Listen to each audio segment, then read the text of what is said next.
The Lord be with you. And with your spirit. A reading from the Holy Gospel according to Matthew.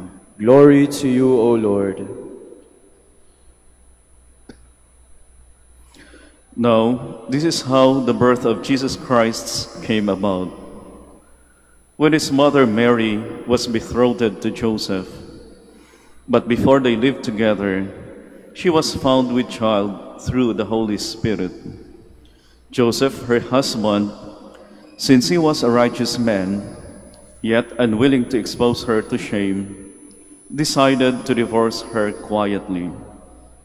Such was his intention when, behold, the angel of the Lord appeared to him in a dream and said, "Joseph, son of David, do not be afraid to take Mary, your wife, into your home, for it is through the Holy Spirit that this child has been conceived in her. She will bear a son, and you are to name him Jesus, because he will save his people from their sins." All this took place to fulfill what the Lord had said through the prophet. "Behold, the virgin shall be with child and bear a son, and they shall name him Emmanuel," which means God is with us. My dear sisters and brothers, the Gospel of the Lord. Praise to you, Lord Jesus Christ. Please be seated. May ilang katangian, characteristics or qualities ng isang nanay, lalong-lalo na siguro yung nanay nyo, na babanggitin ko ho.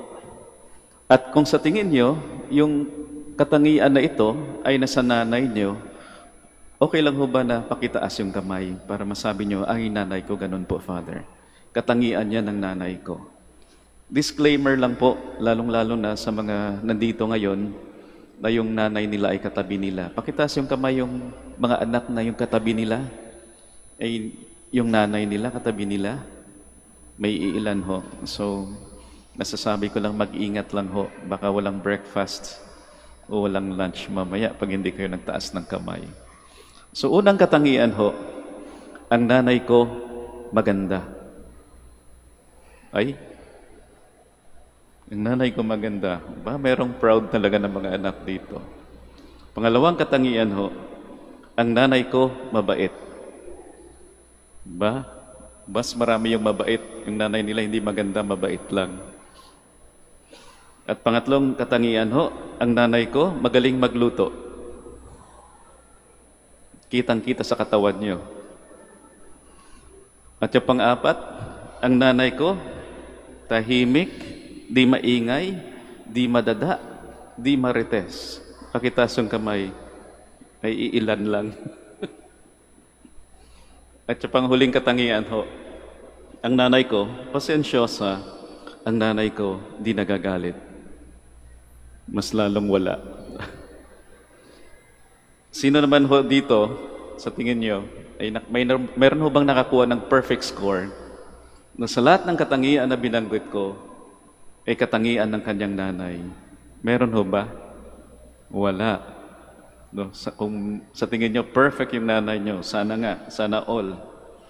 Pero sa tingin nyo ho, affected kaya yung nanay natin sa mga papuri na binibigay natin sa kanila? O di kaya yung mga titulo marahil na binibigay natin sa kanila? O mga katawagan o katangian na binibigay natin sa kanila? Do you think our mother would mind or care with all the praises we give them, these titles or those names we call her? Affected din ho kaya sila? No, yung nanay ko maganda, nanay ko mabait, tapos hindi ka nagtataas man lang ni kahit isa? Affected nga din kaya sila? Siguro ho. Pero kung affected man sila, secondary lang. Masasabi ko secondary lang. Bakit to? The primary concern of a mother is her child or children. A mother would only care for her child. In fact, in desperate cases, minsan pagipit na yung mga nanay natin, a mother would even forget herself for the sake of her child. Anyway, a mother exists only for a child. Magiging nanay ka lang kapag meron kang anak. Di ho ba? Yung pagiging nanay ay nakakabit sa anak. A mother exists only for her child. That's why she is more concerned of what becomes of her child rather than what people or what her child would say to her. Siguro affected, pero hindi masyado. Ang mahalaga sa kanya ay kung sino ka bilang anak niya, kung ano ka bilang anak niya. At baliwala sa kanya kung sino siya bilang ina o kung ano siya bilang ina. Mas mahalaga para sa isang ina, mas mahalaga ang anak kaysa sa sarili. Di ho ba? Kaya nga ho, dito sa Minor Basilica of Our Lady of the Rosary of Manaoag, marami ho yung napapansin ko ho, maraming pupunta kapag birthday ho ng anak nila. At marami hong nagre-requests na i-pray over nila yung anak nila dahil birthday ng anak nila. Maraming nagre-request, Father, bless niyo po yung anak ko kasi birthday niya. O kahit na nga hindi birthday ilang weeks pa lang, dala-dala ho na dito, parang inaalay sa ating mahal na ina. Hindi pa binibinyagan. Palagi kong tinatanong yan, Father, pagdasal niyo po yung anak ko. Nabinyagan na ho ba siya? Hindi pa ho. Pero paki-bless po, Father. I-bless ko naman yung bata. At di ho ganun kadami yung request na yung isang ina, ay lalapit ho sa amin at sabihin, Father, bless niyo po ako kasi birthday ko. May ilan-ilan, pero madalas ho, yung isang nanay, yung isang ina, ay magre-request ho na ipagdasal yung kanilang anak. Kahit na nga minsan ay parang paakyat na dito, habulin ka, Father, pakibless naman yung anak ko. Birthday niya ngayon. At babatiin ko naman yung anak, ay, happy birthday. Anong gusto mong kainin? Sabihin mo na, nanay mo naman yung magbabayad, hindi naman ako. Baliwala sa isang ina ang sarili, at kahit ano pang sabihin natin sa kanila, o sabihin ng ibang tao, ang pinakamahalaga sa kanila ay yung kanilang anak. Tayo ho bilang mga anak nila. Aminin ko rin ho, yung nanay namin ay hindi rin ho perfect. Siguro maganda lang kasi cute ako. Pero inaamin ko, hindi rin ho perfecto yung nanay namin. Palagi ho silang nag-aaway ng mga kapatid ko. At sa tuwing nagsusumbong ho yung mga kapatid ko, alam niyo po, mas pinaniwalaan ko yung pagkalinga ng aming nanay sa amin. Mas pinanghahawakan ko ho na mapagkalinga yung aming nanay kahit ano pang sumbong ng mga kapatid ko. Pinanghahawakan ko yung moment, parang defining moment nung kami minsan nagkausap.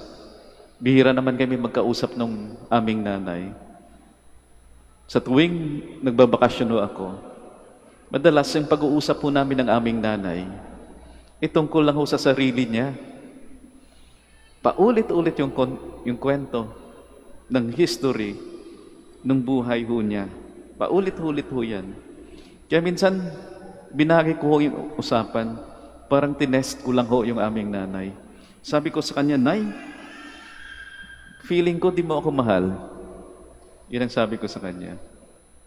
Kasi puro ng sarili yung ano niya, kinakwento niya. So, Nay, sa tingin ko hindi mo ko mahal. Kasi hindi mo man lang, ni minsan man lang, hindi mo kinakamusta yung pagkapare ko. No? Minsan hindi man lang ako kinamusta ng nanay namin. O kamusta yung pagkapare mo? Kamusta na yung buhay pare mo? Kinakamusta na, o kamusta ka na? Pero minsan hindi niya kinamusta. Kamusta yung buhay pagkapare mo? Tinest ko lang kung ano yung magiging reaction niya. Pero ako yung nagulat sa sagot po niya. Nagulat ako sa revelation niya. Sabi niya, alam mo anak, nung bata ka ang bait-bait mo. Hanggang ngayon naman, nung bata ka ang bait-bait mo.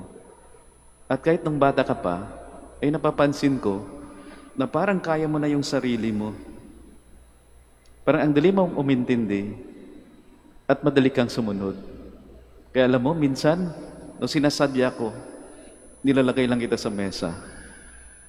At sinasabi ko lang sa iyo, huwag kang aalis dyan. At hindi ka nga umaalis. Nakaupo ka lang hanggang kukunin kita. At ni minsan, hindi ka man lang nahulog. Kaya anak, huwag kang magtampo. Alam ko na kaya mo yung sarili mo. Proud ako sa iyo. Una akong proud sa iyo kaysa sa ibang tao. Kahit anong sabihin ng mga kapatid ko, di ho nawawala sa akin yon, yung paniniwala na may pagkalinga yung nanay namin sa amin.